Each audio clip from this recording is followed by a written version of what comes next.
Bab 862, Kehormatan. Katanya Dustin si tangan besi, punya warisan seni bela diri sejati. Waktu perang melawan negara Jawara dulu, dia bisa membunuh sampai 200 orang. Dia adalah orang yang benar-benar menguasai seni bela diri. Aku tidak menyangka gurunya Kaki adalah Dustin. Kalian tidak tahu, ya? Katanya Dustin ini direkrut oleh keluarga Lowell. Dia itu punya status yang tinggi. Untuk sesaat, mereka yang baru tahu pun mulai berdiskusi. Hanya dengan beberapa patah kata, identitas Dustin pun dianggap yang teratas oleh para hadirin. Siapa yang menyakiti muridku? Aku tidak peduli siapa kamu atau apa statusmu. Hari ini, aku akan membuatmu membayar harganya. Dustin meletakkan tangan di belakang sambil melirik penonton dengan tatapan dingin. Saat melihat Kaki, para bawahan Kaki langsung berlulut. Kemudian, ketika berhadapan dengan tatapan membunuh Dustin, mana berani mereka semua mengabaikannya? Satu persatu dari mereka langsung bertekuk lutut di depan Dustin. Bahkan Horzah saja menyapa Dustin dengan membungkuk dalam-dalam. Kerumunan di sekitar mereka juga ikut membungkuk dengan hormat. Awalnya kerumunan orang ini menghalangi pandangan Dustin sehingga dia tidak melihat keberadaan Valentino. Sekarang saat semua orang berlutut, Valentino yang sedang merapikan kukunya dengan santai pun langsung terlihat jelas oleh Dustin. Hai MPH! Dustin tiba-tiba tersentak, kemudian membelalakan matanya. Bekas luka yang ditinggalkan Valentino sebelumnya tiba-tiba terasa sangat nyeri. Dia sungguh tidak menyangka akan bertemu Valentino di sini. Begitu teringat akan perkataannya sebelumnya, Dustin pun berkeringat dingin. Setelah itu Dustin pun mengabaikan Kaki. Dia mempercepat langkahnya dan langsung menghampiri Valentino. Tatapan dan raut wajahnya sangat serius. Dia tidak berani bersikap tidak hormat di depan Valentino. Namun, di mata orang lain, tindakan Dustin ini malah terlihat seperti akan menyerang Valentino karena marah. Tuan Valentino, Dustin si tangan besi ini bukan orang yang mudah ditangani. Tuan pergilah dulu. Saat ini, Deska melangkah maju. Wiz dan yang lain juga khawatir, mereka ingin Valentino menghindari Dustin. Saat Valentino pergi menemui Hugo hari itu, hanya ada dia sendiri yang hadir, jadi Wiz dan yang lainnya tidak tahu kalau Dustin sudah bertemu Valentino. Meski akhir-akhir ini keluarga Lowell sudah berusaha mencari cara untuk berteman dengan grup Promise, itu semua atas dasar kedua belah pihak tidak saling berkonflik atau saling mencari keuntungan. Sekarang setelah Kaki dihajar Valentino, apa keluarga Lowell bisa menahan diri? Haha, bocah, kamu ini benar-benar jago berlaga, ya. Horzah perlahan-lahan bangkit berdiri dan menatap Valentino dengan tatapan mengejek. Mau sampai kapan kamu memotong kukumu? Kalau mau potong kuku, sekalian berlutut dan potong kuku gurunya Kaki juga. Horzah tidak bisa berhenti mencibir.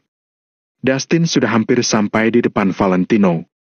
Horzah yakin Dustin pasti akan menggunakan kekuatan mengerikannya untuk menghancurkan Valentino. Coba ku pikir-pikir apa kakaknya Kaki akan melayangkan tinju atau tamparan.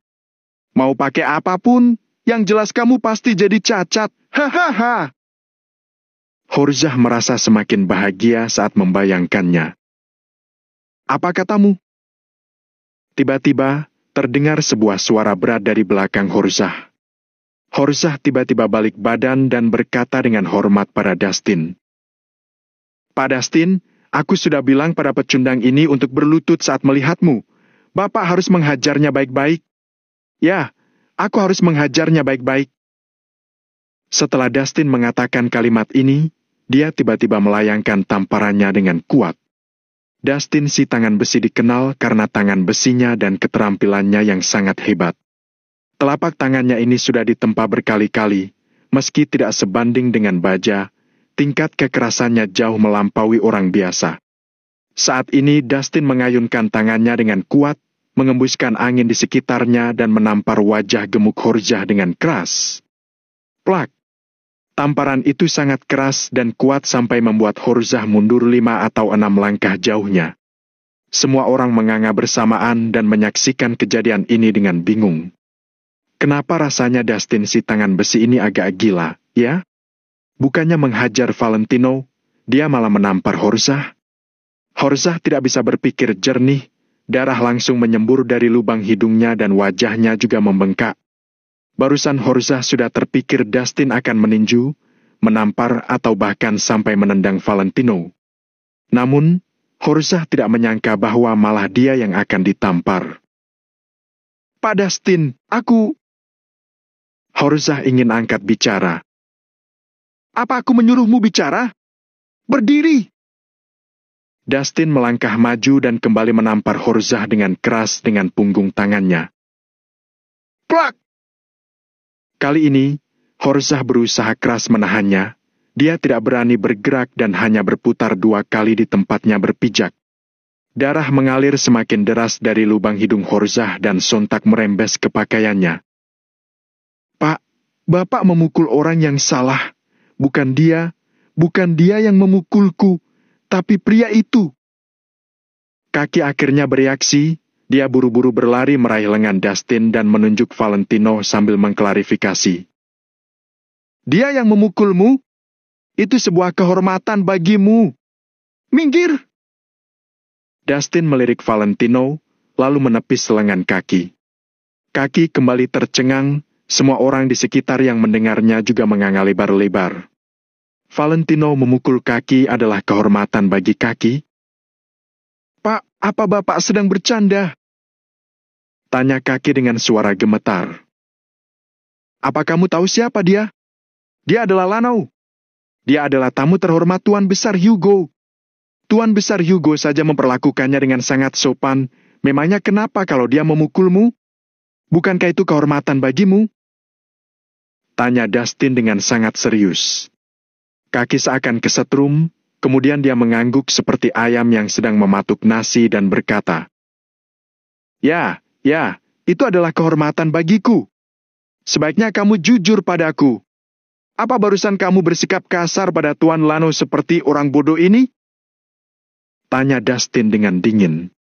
Kaki terdiam sejenak, lalu menjawab dengan jujur.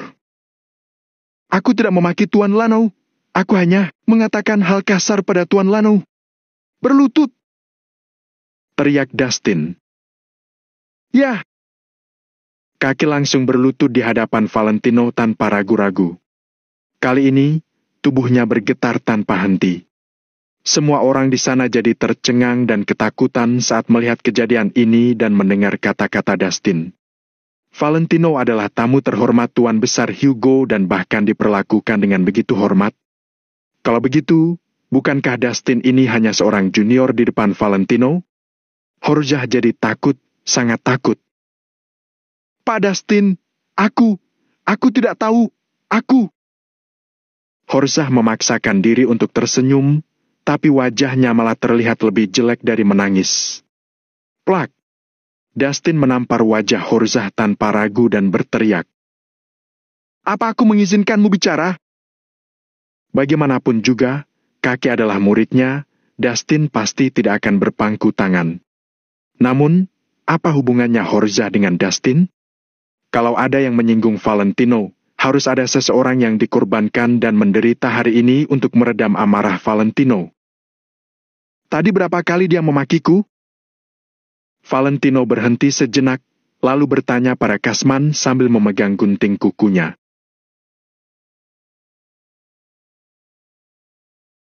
Bab 863, Raja. Kasman langsung menjawab.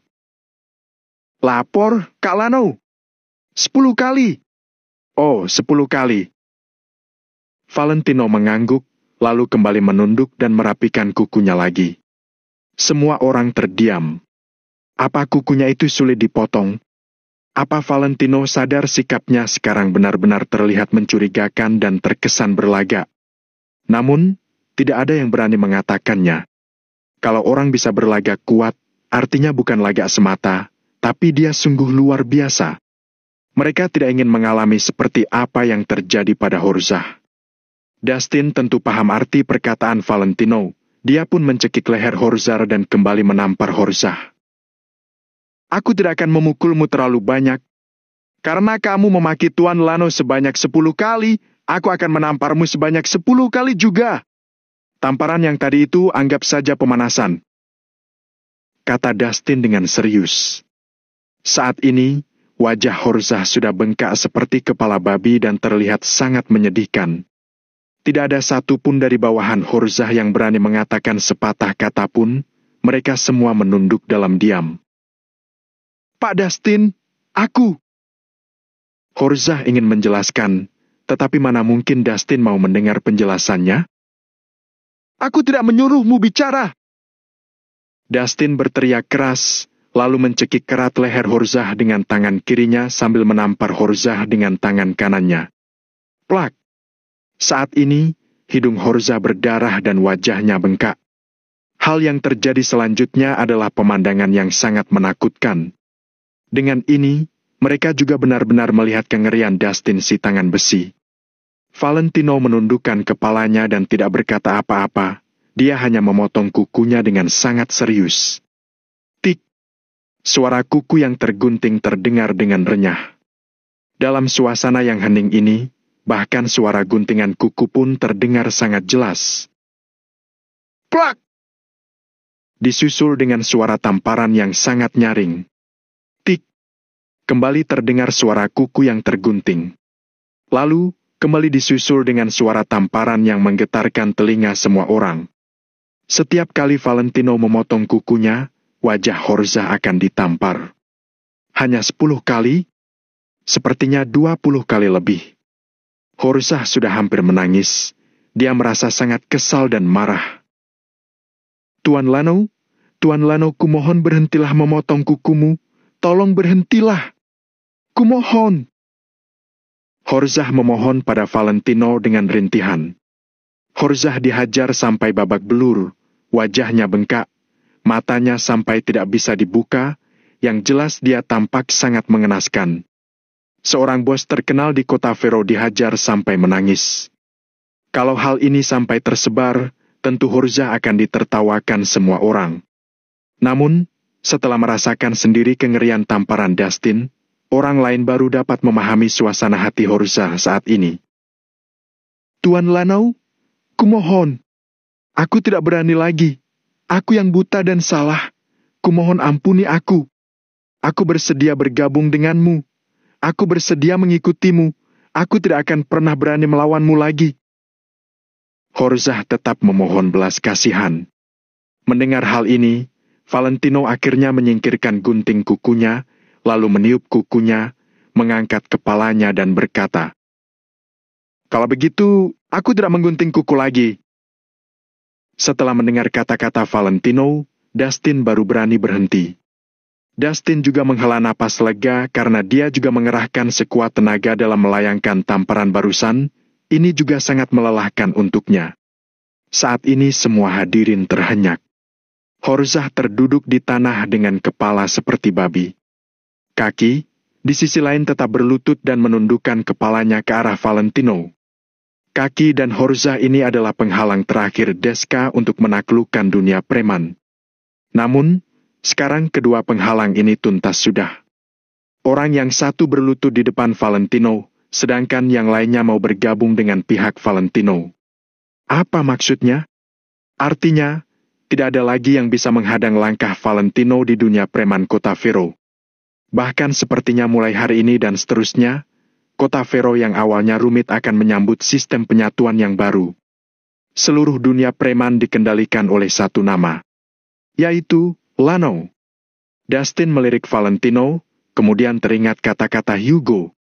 Dia pun langsung menghampiri Valentino dan membungkuk hormat pada Valentino. Tuan Lano, sikap muridku ini salah dan sudah menyinggungmu. Kumohon Tuan memaafkannya. Untuk menunjukkan permohonan maaf yang tulus, mulai hari ini kakek akan berada di bawah komandomu. Kamu bisa memerintahnya sesuka hati. Dustin berkata dengan serius dan mengejutkan semua orang di sekitarnya. Tidak ada orang yang bisa menghentikannya. Seperti kehendak langit, Lano adalah rajanya. Semua akan terjadi sesuai kemauannya.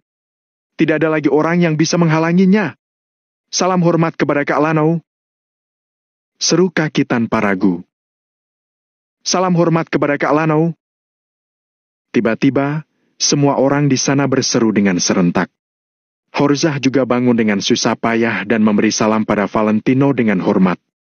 Ada beberapa orang yang begitu kuat sehingga meski mereka memukulmu, kamu tetap harus tunduk padanya.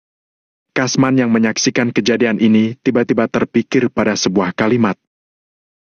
Aku tidak mengerti apa itu orang muda yang bertingkah sembrono. Yang ku tahu hanya yang menang yang akan jadi raja. Saat ini, Kasman merasa bangga.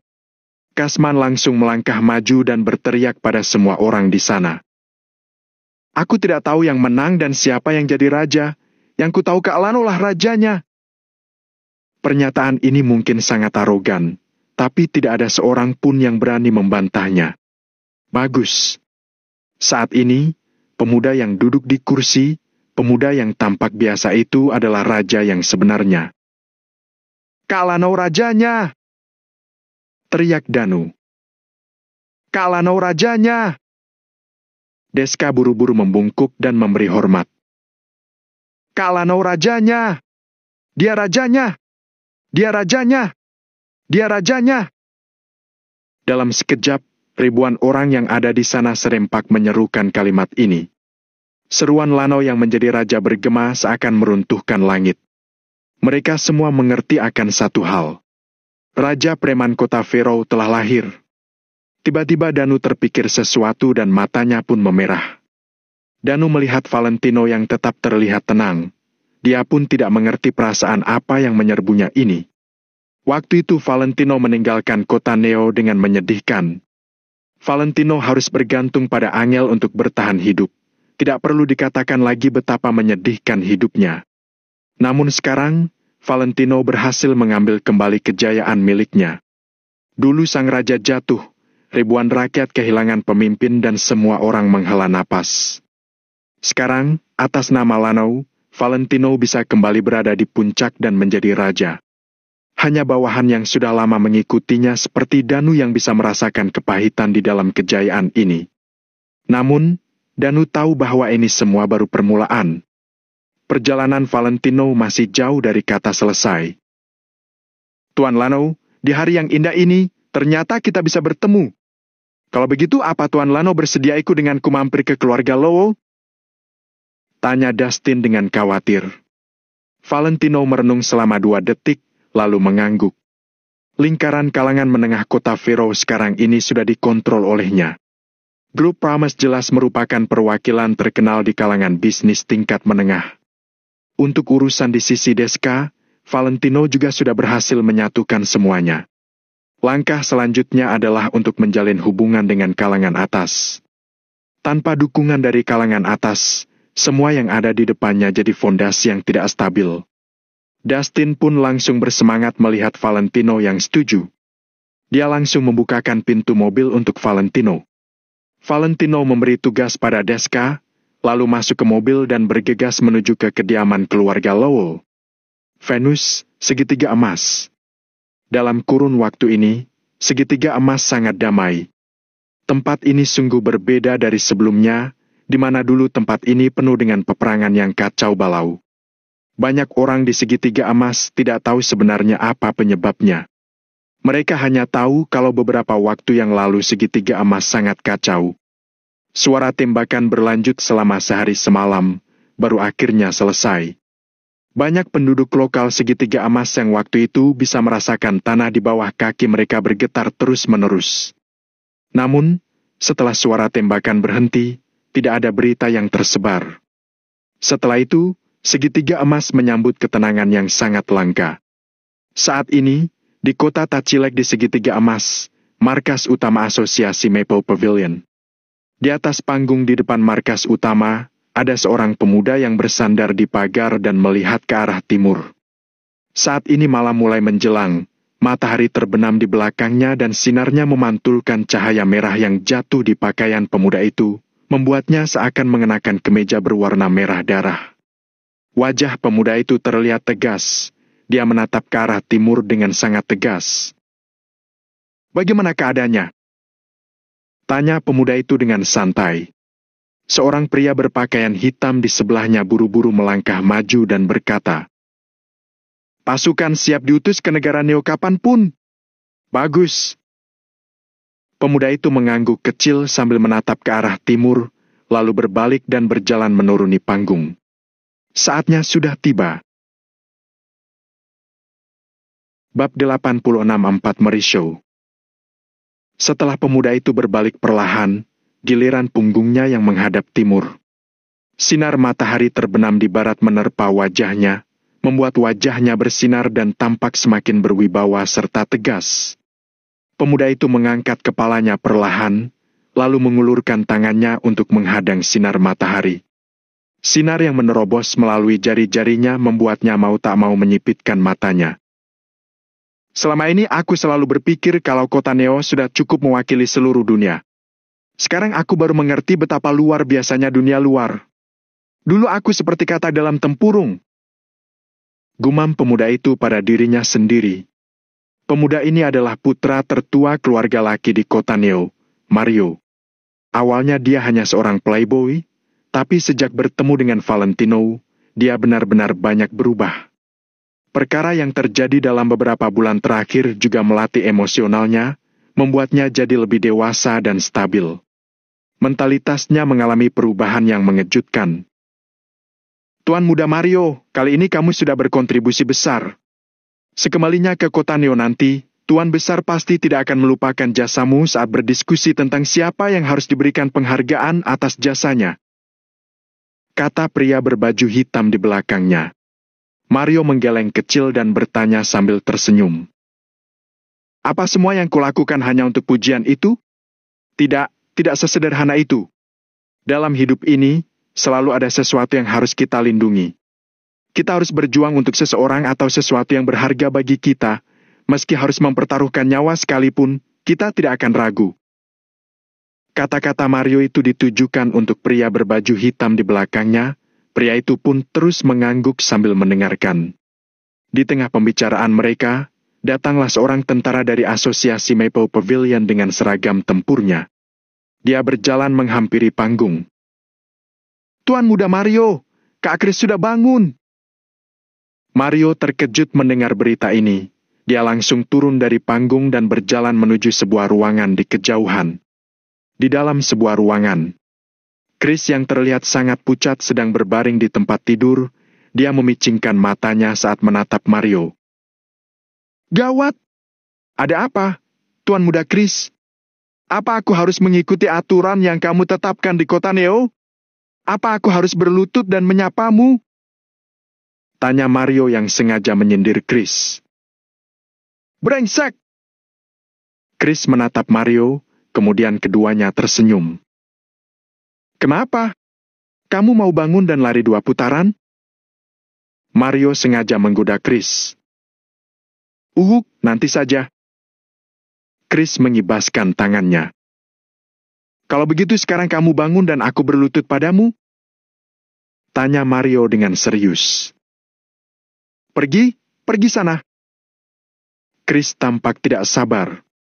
Mario menahan tawanya dan bertanya, "Atau kita pergi mencari gadis Venus?" Chris langsung menjawab, Coba bantu aku bangun." Hahaha. Keduanya sama-sama tertawa, sebuah perasaan yang tak terlukiskan muncul di hati mereka. Kemudian, Chris menghentikan tawanya dan perlahan mencoba duduk tegak dengan bantuan Mario. "Tanganku." Chris mengangkat telapak tangan kirinya yang dibalut perban. Mario terdiam beberapa saat, lalu berujar pelan. "Jari kelingkingnya hilang, tapi itu tidak memengaruhimu dalam memegang senjata dan berperang." Chris tertegun selama beberapa detik, kemudian menarik napas panjang. "Begitu saja? Aku beruntung sekali." "Ya, kamu benar-benar beruntung. Sekarang kamu adalah pahlawan di segitiga emas. Asosiasi Maple Pavilion mendominasi segitiga emas. Chris dan tentaranya bertempur dalam pertempuran berdarah, meski personilnya lebih sedikit, tapi mereka bisa membunuh 37.000 pasukan musuh. Dia dijuluki Chris sang dewa perang, Megatron Venus. Hebat, lihat seberapa hebatnya nama itu." goda Mario. Chris terdiam mendengar kata-kata itu. Dewa perang apanya? Kalau hanya mengandalkan kekuatannya, jelas sangat terbatas. Kalau bukan karena orang-orang di sekitarnya yang bersumpah melindunginya, jangankan hanya kehilangan satu jari kelingking. Dia bahkan sulit memastikan apakah dia bisa selamat di tengah medan perang yang penuh dengan tembakan itu atau tidak. Namun, orang yang sudah mati tidak bisa bangkit lagi. Hidup dan mati bukan perkara yang baru Chris alami. Chris masih harus menjalani jalan yang tersisa. Dia harus menyelesaikan tujuan akhirnya. Dengan begitu, dia tidak akan mengecewakan orang-orang yang sudah berkorban. Aku benar-benar tidak menyangka ada hari di mana bisa bertemu bajingan yang kabur di belakang Rain waktu di medan perang. Brengsek, dia bahkan datang dengan mengendarai tank tempur darat. Chris menarik napas dalam-dalam. Dia merasa sangat kesal setiap kali teringat akan hal ini. Malam itu, Chris mengirim pasukan untuk menyerang Panglima Salwen, tapi alhasil dia malah jatuh dalam perangkap Salwen. Salwen bersama dengan beberapa panglima perang lainnya pun langsung mengepung Chris. Musuh menyerang Chris dari segala arah. Chris bersumpah untuk tidak menyerah. Dia menyuruh orang memegang bendera Asosiasi Maple Pavilion tinggi-tinggi dan memimpin semua saudaranya berperang dalam pertempuran berdarah. Peluru menyapu mereka dari segala arah. Orang-orang di sekitar Chris berjatuhan dan tertebas seperti butiran gandum. Peluru tidak punya mata, meski para jenderal melindungi Chris dengan sangat baik, Chris masih terluka parah. Selain itu, waktu itu Chris langsung merobek seragam tempurnya. Dia mengikatnya erat-erat ke bagian yang terluka dan terus bertarung. Namun, sebanyak apapun peluru yang ada, pada akhirnya habis juga. Dalam menghadapi serangan dari segala arah, Asosiasi Maple Pavilion dengan cepat kehabisan amunisi dan persediaan makanan. Chris memimpin saudara-saudaranya untuk menjatuhkan senjata dan meluncurkan serangan. Peluru menyerang mereka dari sisi berlawanan, mereka tidak menyerang kawanan Chris langsung. Mereka terus menembak dan mengenai musuh dengan telak. Mata Chris memerah seperti darah, dia menangis tanpa air mata, hatinya sangat sedih.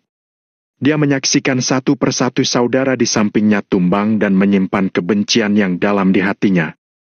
Mereka ini adalah saudara yang menemaninya hidup dan mati.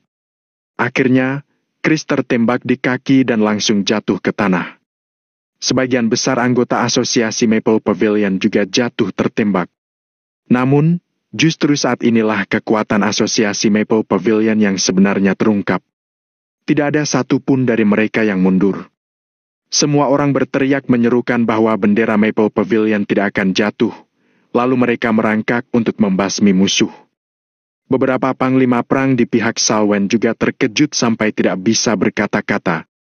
Mereka belum pernah melihat adegan heroik negara Nagon saat perang melawan negara Jawara.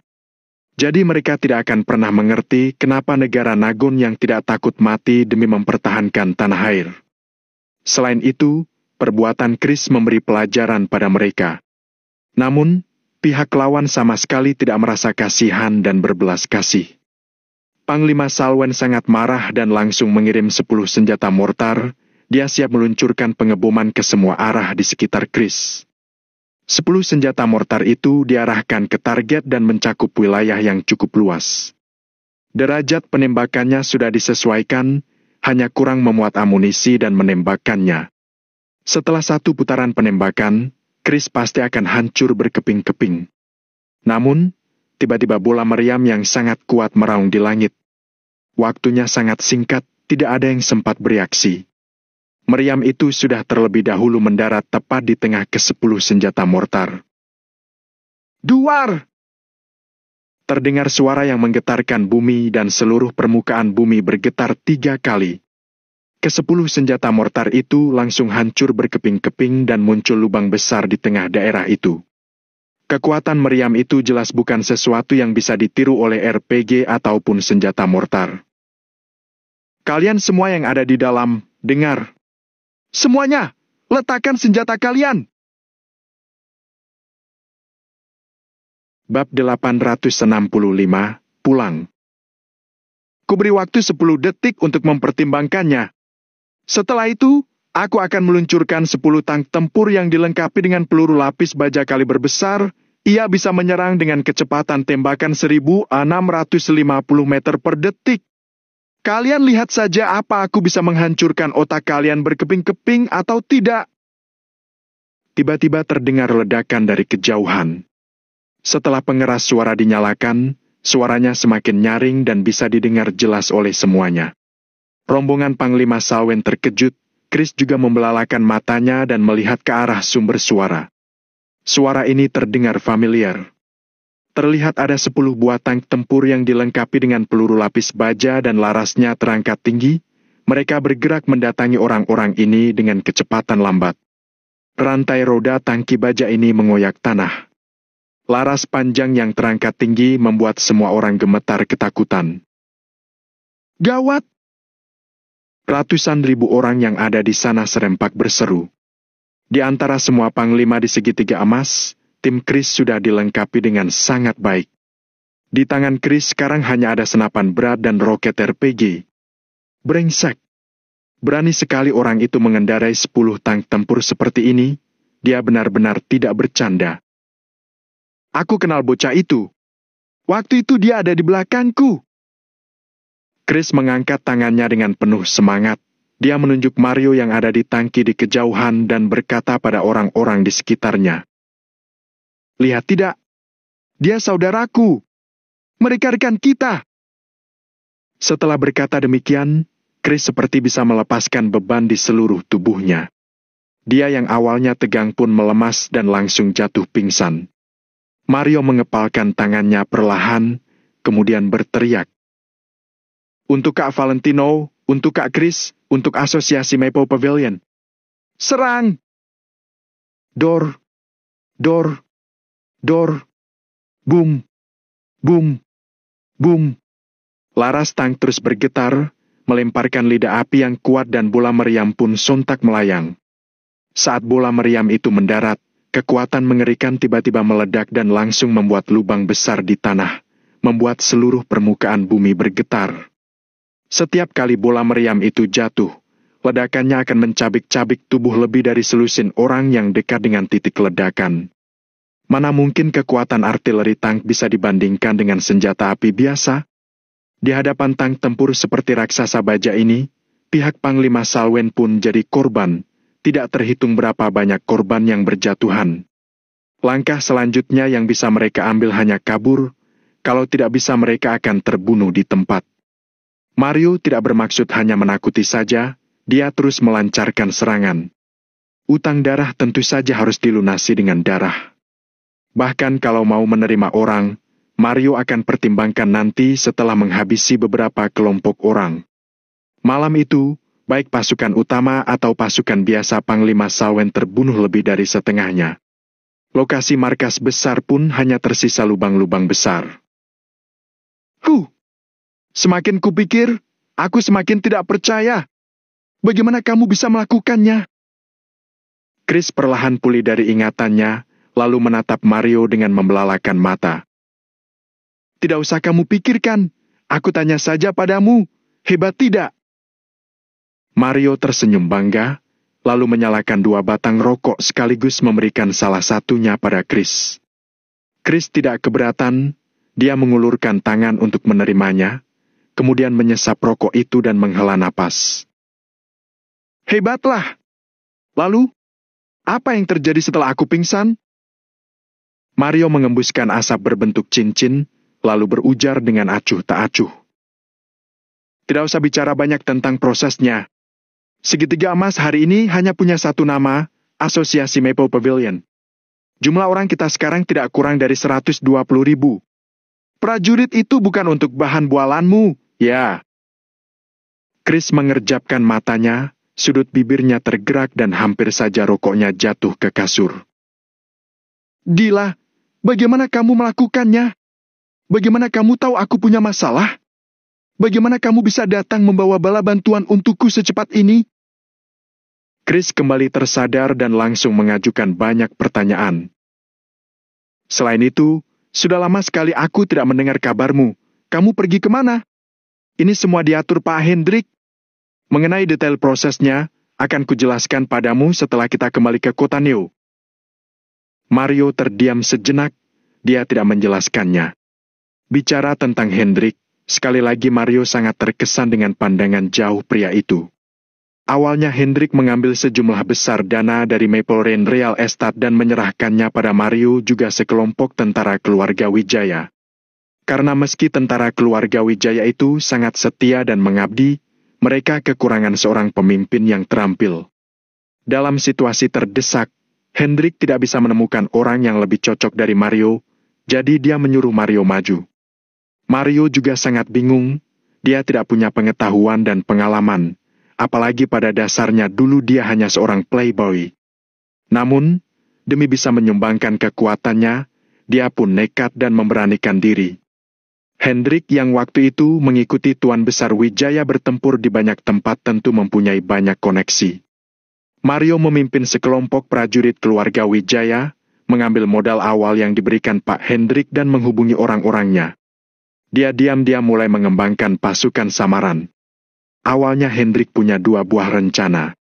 Salah satunya adalah membuat kartu andalan untuk Valentino, kartu andalan yang tidak terbayangkan oleh siapapun. Hendrik tahu bahwa angkatan bersenjata keluarga Wijaya di kota Kamo sangat kuat, jadi sangat perlu membangun kekuatan seperti itu. Fungsi lainnya adalah untuk memantau Chris. Chris punya puluhan ribu tentara dan kekuatan mereka tidak boleh diremehkan. Kalau Chris setia pada Valentino, tentu saja akan menjadi bantuan besar untuk Valentino ke depannya. Namun, kalau Chris punya niat jahat, ke depannya dia pasti akan membawa kesulitan besar bagi Valentino. Seperti perkataan Hendrik waktu itu, teman yang menjadi musuh jauh lebih menakutkan daripada musuh itu sendiri. Jadi, kekuatan penting seperti itu harus melalui banyak ujian. Mario bisa memahami pikiran Hendrik, penting sekali untuk bersikap waspada. Namun, hal-hal seperti ini tentu tidak bisa Mario katakan pada Chris. Dia tidak mau Chris jadi berpikir macam-macam. Baiklah, kapan kita akan kembali ke kota Neo? Chris tidak banyak tanya, hanya menatap Mario dengan agak tidak sabar. Kalau ku bilang pulang sekarang, memangnya kamu bisa berdiri? Tanya Mario sambil melirik Chris. Kamu menantangku. Brengsek! Aku benar-benar marah. Chris langsung mengulurkan telapak tangannya untuk menjadi tumpuannya berdiri dari kasur. Chris memang berhasil berdiri, tapi begitu berjalan 2 langkah, lukanya terasa sangat sakit. 2 bulir keringat sebesar kacang pun muncul di dahinya. Brak! Chris meraih sudut meja di sebelahnya untuk menstabilkan dirinya. 2 hari, paling lama 3 hari, aku pasti akan sembuh. Pokoknya, kalian tidak boleh meninggalkanku sendiri di sini. Di hari Kak Valentino kembali ke kota Neo, aku harus ada di sana. Ucap Chris dengan tatapan bertekad. Bisa lolos dari kematian kali ini adalah sebuah berkah bagi Chris. Hal ini juga tentu membuatnya semakin memahami betapa berharganya kehidupan.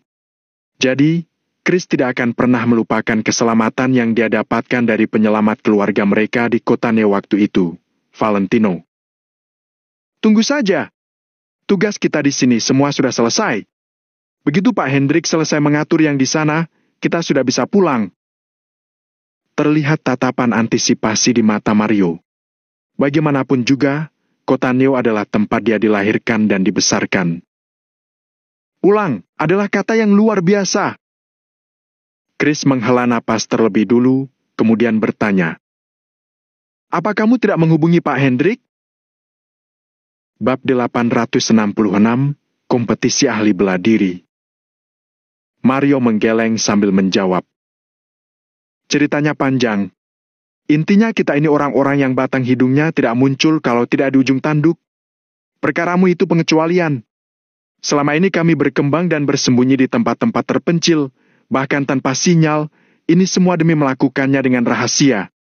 Hanya dengan benar-benar terisolasi dari dunia luar, kami baru bisa melakukan semuanya dengan lancar. Kita bicarakan hal ini setelah pulang ke kota Neo nanti sambil minum-minum. Mario hanya menjelaskannya dengan singkat. Baiklah. Chris mengangguk sungguh-sungguh. Di kota Vero, keluarga Lowell. Valentino dipimpin oleh Dustin. Setelah melewati mansion keluarga Lowell yang begitu besar, mereka pun sampai di halaman belakang. Valentino tidak bisa berkata-kata. Sepertinya para orang tua ini suka sekali duduk di bagian terpencil di belakang rumah mereka. Di antara orang-orang yang dia kenal, bahkan Tuan Besar Wijaya juga suka seperti itu. Baru saja Valentino melangkah ke halaman belakang mansion, aroma teh yang menyegarkan sudah menyambut hidungnya. Hugo di sisi lain sedang menampilkan serangkaian keterampilan tinju yang terlihat sangat kuat. Meski usianya sudah lebih dari 60 tahun, Hugo sama sekali tidak terlihat tua. Dia malah terlihat energik dan penuh aura. Orang yang sering berlatih bela diri memang akan terlihat lebih muda. Setelah Hugo menyelesaikan serangkaian tinjunya, perlahan dia menghentikan serangannya, lalu mengambil napas panjang. Dia menoleh ke arah Valentino, lalu bertanya sambil tersenyum. Tuan Lano, bagaimana seni bela diriku? Tuan Besar Hugo punya jiwa dan tubuh yang kuat, bisa memainkan intisari Singyikuan seperti ini benar-benar membuatku sangat kagum. Valentino mengangguk perlahan sambil tersenyum. Hahaha, aku paling tidak suka disanjung, tapi sangat menyenangkan bisa mendengar kata-kata ini darimu. Silakan Tuan Valentino, tehnya sudah siap. Hugo tersenyum tulus dan mempersilakan Valentino. Dalam hati, Hugo semakin kagum pada Valentino. Dalam sekali lihat saja, Valentino bisa tahu kalau Hugo sedang memainkan Singyikuan, penglihatannya sangat bagus. Tuan Besar Hugo tidak perlu repot-repot. Valentino juga menjawab dengan sopan dan langsung duduk di meja teh yang terbuat dari kayu cendana. Dustin, kamu keluar dulu. Tuan Lano dan aku akan mengobrol, jangan biarkan orang lain mengganggu. Ujar Hugo sambil menatap Dustin. Tuan Besar, ini. Dustin tampak ragu-ragu. Dustin yang bertanggung jawab atas keselamatan Tuan Besar Hugo dan jarang sekali meninggalkan pria ini sendirian. Jadi, Dustin gelisah saat sekarang harus meninggalkan Tuan Besar Hugo sendirian dengan Valentino. Tidak apa-apa. Jangan khawatir, keluarlah. Hugo mengibaskan tangannya. Sebenarnya, kalaupun Valentino menyerang Hugo, memangnya Dustin bisa menghentikannya? Baiklah. Dustin mengangguk, lalu membungkuk dan keluar setelah menutup pintu. Tuan Lano jangan sungkan, cobalah bagaimana rasa teh ini. Hugo balik badan, lalu duduk di seberang Valentino. Setelah Valentino menyesap tehnya, Hugo kembali tersenyum. Selamat Tuan Lano atas posisimu sebagai bos dunia preman kota Vero. Terima kasih atas dukungan Tuan Besar Hugo. Ini semua tidak lepas dari bantuan keluarga Lowell. Valentino tersenyum kecil. Hugo mengangguk dan merasa sangat puas. Hal yang paling penting adalah Valentino paham upaya yang dikeluarkan keluarga Lowell. Bahkan tanpa bantuan keluarga Lowell, orang hebat seperti Tuan Lano pada akhirnya tetap bisa menyatukannya. Ujar Hugo dari lubuk hatinya. Valentino tidak melanjutkan membahas topik ini, dia menyesap tehnya perlahan dan bertanya. Kudengar keluarga Lo sangat besar, kenapa? Sepanjang jalan tadi, Valentino melihat banyak pelayan keluarga Lowell, tapi jarang melihat anggota keluarga Lowell itu sendiri. Bukankah ada pertemuan besar yang akan diadakan kota Vero sebentar lagi? Jadi, aku meminta mereka pulang untuk bersiap-siap. Hugo tidak menyembunyikan fakta itu dari Valentino dan langsung menjawabnya dengan jujur. Valentino mengangguk kecil, lalu terus menyesap tehnya dan tidak bertanya lebih lanjut. Hugo awalnya menunggu Valentino berinisiatif menanyakan apa acaranya. Tapi karena Valentino sepertinya tidak bermaksud bertanya sama sekali, Hugo pun terdiam. Saat berhadapan dengan Valentino, Hugo merasa seperti menghadapi rubah licik yang tidak terduga. Hugo pun berhenti bersikap rahasia dan memberitahu Valentino tentang kompetisi ahli bela diri kota Vero dengan detail. Setelah mendengar ini, Valentino hanya minum teh dengan tenang, lalu terdiam selama 2 menit sebelum bicara perlahan. Maksud Tuan Besar Hugo, semua keluarga seni bela diri kota Vero harus berpartisipasi. Hugo mengangguk sambil berkata, Tentu saja, pemenang kompetisi bela diri nanti akan diakui sebagai pemimpin dalam lingkaran seni kompetisi ahli bela diri di kota Fero. Kelahiran seorang pemimpin pastinya harus disaksikan oleh semua ahli bela diri, tidak ada yang boleh izin karena alasan apapun. Beberapa pemikiran melintas di benak Valentino, kemudian dia bertanya, "Kamu ingin memintaku mewakili keluarga Lowell berpartisipasi dalam kompetisi ahli bela diri itu?" Hugo tersipu saat mendengar kata-kata itu, dia berdeham. "Tuan Lano, keluarga Lowell secara bertahap menurun sejak generasi AWK dan tidak ada anak cucu yang berguna. Orang-orang muda zaman sekarang terlalu gegabah dan terpengaruh banyak godaan dari dunia luar. Mereka tidak bisa diam dan fokus berlatih bela diri. AWK adalah seorang gadis yang suka belajar, tapi bagaimanapun juga dia adalah perempuan. Baik dari tubuh atau aspek lainnya, dia tidak begitu cocok dalam bela diri. Itu sebabnya aku ingin minta kesediaan Tuan Lano untuk mewakili keluarga Lowell berpartisipasi dalam kompetisi bela diri." Hugo berujar dengan sangat tulus dan sikapnya juga terlihat memohon. Sebenarnya Hugo tidak pantas mengumbar keburukan keluarganya. Sulit bagi Hugo membuka tentang keluarga Lowell. Bagaimanapun juga, keluarga besar seperti mereka punya harga diri. Valentino mengetuk kecil meja di depannya sambil merenung selama hampir 2 menit sebelum akhirnya menjawab. "Mungkin aku tidak punya banyak waktu. Tuan Lano, paling lama hanya 2-3 hari, tidak butuh waktu lama. Dan yang terpenting adalah kompetisi ahli bela diri ini adalah acara terbesar lingkaran keluarga teratas kota Fero. Kalau Tuan Lano bisa berdiri di sana, pastinya akan memberimu pijakan yang kuat di kota Fero." Valentino mengerti maksud Hugo, tapi dia tetap menggeleng sambil berkata, "Tuan Besar Hugo benar, aku memang punya niat mencari pijakan yang kuat di kota Fero. Tapi, di kota Fero ini aku hanya numpang lewat saja. Aku ingin mengumpulkan kekuatanku karena ada hal lebih penting yang harus kulakukan. Jadi, aku belum siap tinggal di kota Fero untuk waktu yang lama." Hugo sedikit menyipitkan matanya setelah mendengar perkataan Valentino. Dia memikirkan sesuatu, tapi tidak mengajukan pertanyaan lebih lanjut. "Aku bisa menebak beberapa pemikiran Tuan Lano. Kamu ingin mengumpulkan kekuatan untuk keperluanmu, bukan? Kalau begitu, Tuan Lano harus berpartisipasi dalam kompetisi ahli bela diri ini. Kamu hanya perlu meluangkan waktu 2-3 hari dan akan jauh lebih efektif daripada bekerja keras di kota Fero selama sebulan.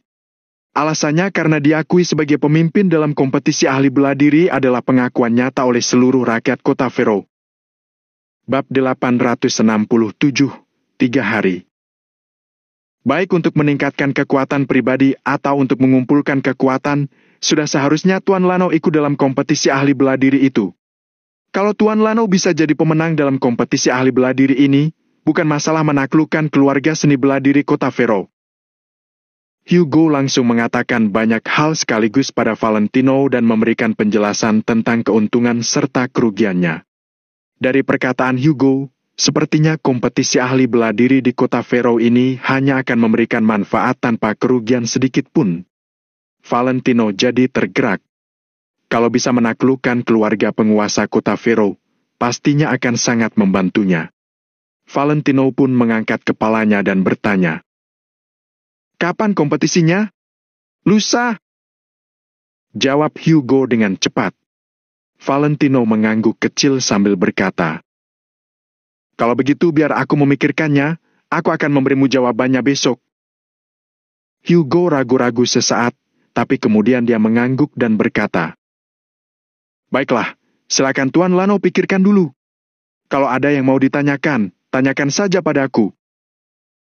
Valentino mengangguk, lalu kembali berbincang sejenak dengan Hugo sebelum akhirnya dia pergi meninggalkan kediaman keluarga Lowell di kompleks Sea Garden. Saat ini, Valentino duduk di dekat jendela. Dia sedang memeriksa informasi tentang kompetisi ahli bela diri kota Fero di laptop. "Aku ingin mengumpulkan kekuatanku karena ada hal lebih penting yang harus kulakukan. Jadi, aku belum siap tinggal di kota Fero untuk waktu yang lama." Hugo sedikit menyipitkan matanya setelah mendengar perkataan Valentino. Dia memikirkan sesuatu, tapi tidak mengajukan pertanyaan lebih lanjut. "Aku bisa menebak beberapa pemikiran Tuan Lano. Kamu ingin mengumpulkan kekuatan untuk keperluanmu, bukan? Kalau begitu, Tuan Lano harus berpartisipasi dalam kompetisi ahli bela diri ini. Kamu hanya perlu meluangkan waktu 2-3 hari dan akan jauh lebih efektif daripada bekerja keras di kota Faroe selama sebulan. Alasannya karena diakui sebagai pemimpin dalam kompetisi ahli bela diri adalah pengakuan nyata oleh seluruh rakyat kota Faroe. Bab 867, 3 hari. Baik untuk meningkatkan kekuatan pribadi atau untuk mengumpulkan kekuatan, sudah seharusnya Tuan Lano ikut dalam kompetisi ahli bela diri itu. Kalau Tuan Lano bisa jadi pemenang dalam kompetisi ahli bela diri ini, bukan masalah menaklukkan keluarga seni bela diri kota Faroe. Hugo langsung mengatakan banyak hal sekaligus pada Valentino dan memberikan penjelasan tentang keuntungan serta kerugiannya. Dari perkataan Hugo, sepertinya kompetisi ahli bela diri di kota Faroe ini hanya akan memberikan manfaat tanpa kerugian sedikit pun. Valentino jadi tergerak. Kalau bisa menaklukkan keluarga penguasa kota Faroe, pastinya akan sangat membantunya. Valentino pun mengangkat kepalanya dan bertanya, "Kapan kompetisinya?" "Lusa," jawab Hugo dengan cepat. Valentino mengangguk kecil sambil berkata, "Kalau begitu biar aku memikirkannya, aku akan memberimu jawabannya besok." Hugo ragu-ragu sesaat, tapi kemudian dia mengangguk dan berkata, "Baiklah, silakan Tuan Lano pikirkan dulu. Kalau ada yang mau ditanyakan, tanyakan saja padaku." Valentino mengangguk, lalu kembali berbincang sejenak dengan Hugo sebelum akhirnya dia pergi meninggalkan kediaman keluarga Lowell di kompleks Sea Garden. Saat ini, Valentino duduk di dekat jendela. Dia sedang memeriksa informasi tentang kompetisi ahli bela diri kota Faroe di laptopnya. Namun, tidak ada berita apapun, bahkan sepatah kata pun tidak muncul. Sepertinya hal-hal seperti ini tidak mungkin diketahui orang biasa. Kalangan atas pun sepertinya tidak mau membukanya ke publik. Bagaimanapun juga, zaman sekarang bukan lagi zaman perang. Kalau negara Nagon ingin berkembang, jelas tidak cukup hanya dengan mengandalkan seni bela diri. Apalagi yang dibutuhkan negara Nagon sekarang adalah rantai ekologi pembangunan berkelanjutan, bukan rakyat yang bisa seni bela diri. Kalau memang begitu, semua orang akan pergi belajar seni bela diri, siapa yang akan bertani dan siapa yang akan pergi bekerja? Sampai nanti saatnya tiba, seluruh negara Nagon akan lumpuh setengah. Oleh karena itu, seni bela diri negara Nagon memang harus dilestarikan, tapi tidak akan dipopulerkan dan hanya akan beredar di kalangan kecil saja. Hugo juga memberitahu Valentino bahwa kompetisi ahli bela diri ini hanya bisa diikuti oleh keluarga seni bela diri kota Faroe. Orang biasa bahkan tidak memenuhi syarat untuk jadi penonton. Sekarang Valentino jadi agak ragu, dia tidak yakin apa harus berpartisipasi atau tidak. Kalau dia tidak ikut, dia harus kembali ke kota Neo begitu mendapat kabar dari Pak Hendrik tentang Chris. Kalau dia ikut, maka waktu kepulangannya akan mundur 2 hari. Sekarang Valentino tidak ingin menunggu lebih lama sedetik pun. Karena Hendrik, William, Angel dan yang lainnya sedang menunggu kepulangannya, sekarang mereka sedang menderita di kota Neo. Bagi Valentino, sehari di kota Faroe seperti setahun. Namun, sebagai gantinya dia bisa mendapat kekuatan prajurit yang sangat kuat hanya dalam waktu 2 hari, ini sangat efisien. Dengan kekuatan seperti itu dalam genggamannya, Valentino bisa lebih percaya diri saat nanti harus menghadapi keluarga Wijaya Kota Kama. Valentino bergumul sangat lama, sampai akhirnya jam 12 tengah malam, dia langsung menelepon Hendrik. Dengan keberadaan Jackson, Hendrik bisa mendapat beberapa kabar berguna tentang situasi di kota Neo dan memberitahu Valentino sesegera mungkin. Namun, untuk masalah ini, Valentino hanya bisa berdiskusi dengan Hendrik. Hendrik mengangkat teleponnya. "Tuan Muda Valentino." Sesuai perjanjian, Hendrik menyapa Valentino lebih dulu. "Pak Hendrik, bagaimana kabarmu sekarang?" tanya Valentino. "Kondisiku sangat baik, Tuan Muda Valentino tidak perlu khawatir. Aku juga sudah menghubungi Chris," jawab Hendrik dengan singkat. "Bagaimana situasinya?" tanya Valentino dengan cepat. "Aku baru mendapat pesan, katanya terjadi sesuatu pada Chris, tapi dia akan segera pulih." Anggota asosiasi Valentino Empire lainnya sudah bersiap. Mereka hanya menunggu perintah darimu. Ujar Hendrik dengan bersemangat. Baiklah. Aku sudah tahu pasti tidak ada masalah besar pada Chris. Berapa lama dia akan pulih? Valentino juga sangat menantikannya. 2 hari. Jawab Hendrik setelah berpikir sejenak. 2 hari, ya. Gumam Valentino. Benar, Tuan Muda Valentino. Dalam 2 hari kota Neo pasti berubah lagi. Meski Hendrik sudah berusaha sebisa mungkin untuk tidak menyuarakan kegembiraannya, tetap saja tidak berhasil. Namun, Valentino malah terdiam. Valentino tidak berani membuang banyak waktu dan buru-buru menjelaskan dengan singkat situasi di kota Veroh pada Hendrik. Hendrik ragu-ragu sesaat, kemudian langsung berujar. Tuan Muda Valentino, bertaruh saja. 2-3 hari tidak terhitung lama. Kalau Tuan berhasil, kita bisa mendapat dukungan yang lebih kuat. Kontrol senjata panas negara Nagon terlalu ketat, jadi seringkali senjata itu tidak terpakai. Ini alasannya kenapa dari awal Tuan Besar Wijaya meminta semua anak keluarga Wijaya harus berlatih bela diri. Kalau Tuan bisa mengendalikan para ahli bela diri lingkaran atas kota Veroh, pastinya Tuan akan lebih kuat dan bisa meningkatkan peluang menangmu.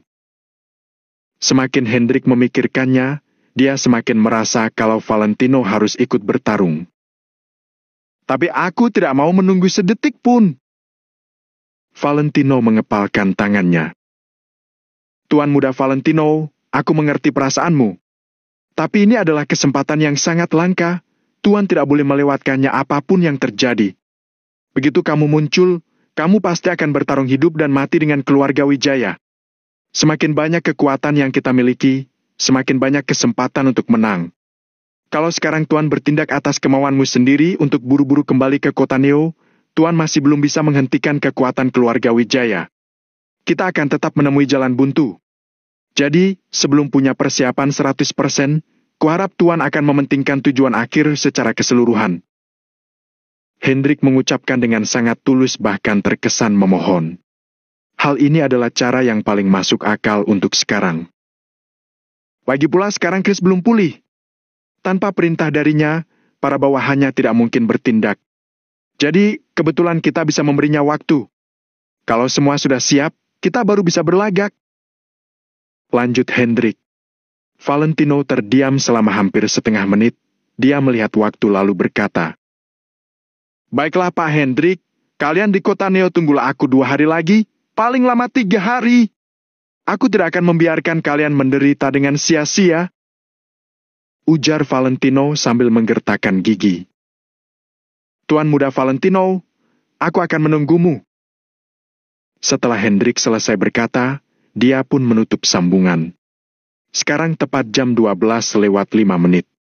Valentino meletakkan ponselnya, lalu menyalakan sebatang rokok dan berpikir selama 5 menit sebelum akhirnya menghela napas panjang. Valentino tidak tahu sebenarnya hasil seperti apa yang pantas bersanding dengan kesulitan dan pengorbanan selama ini. Namun, dia tahu bahwa selama ini pun dia sudah sabar menunggu, jadi 2 hari bukan apa-apa.